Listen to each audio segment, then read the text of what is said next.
in dotaknil se nas je nek košček drugega brez drugega. Doživeli smo nek dotik brez subjekta. In a gre v tej specifični konstelaciji za nek avtentični dotik, za nek čisto neposreden dotik drugega. In kako to recimo širše misliti kot struktura dogodka za druge pripetljaje? Tam zagotovo ne gre za neposreden dotik. Tisto sem vzel zelo dober primer, kar kaže na to, kako dotik premaguje ne samo bližino, ampak tudi čas.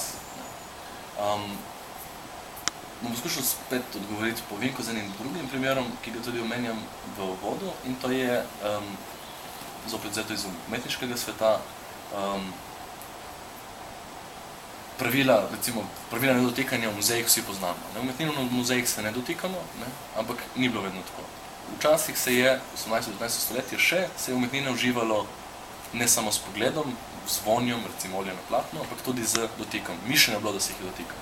In dotik ima točno ti dve lastnosti, eno je običajno pozabljamo, prvo pa s pridom, v bistvu, mislim, to imamo, če imamo kaj prisotno pred očmi, je točno ta premagovanje prostorske bližine, ampak ta časovna razsežnost je tudi nekaj, kar igra vlogo, bi rekel. Ampak mislim, da gre brati isto kot s prostorsko. Pač v tistem času, v 18-19. stoletju, so bili muzeji predvsem privatne kolekcije, ki so se ljudje vabili domov k sebi, drugi ljudi, da so lahko celostno izkusili, tudi taktilno umetnine. In dobro, danes to ni možno več, enostavna razlaga je to, da pač, če bi se vsi dotaknili kip ali pa slike, bi stvar kmalu šla po zlu. Ampak en izmed avtorjev, ki sem jih bral, navaja tudi poročilo ene nemške popotnice, ki v British Museumu se dotakne na korinskega šlema oziroma žare, pepelnate žare ene stare Grkinje bojda, in je rekel, kako je skozi ta dotik se prepotovala v staro Grčijo, antično Grčijo. In ta razsežnost potovanja skozi čas, mislim, da tle gre brati ta sled dotika. Nečesa, kar vemo, da se nekaj drugega dotaknilo, obdrži nekaj tega na sebi.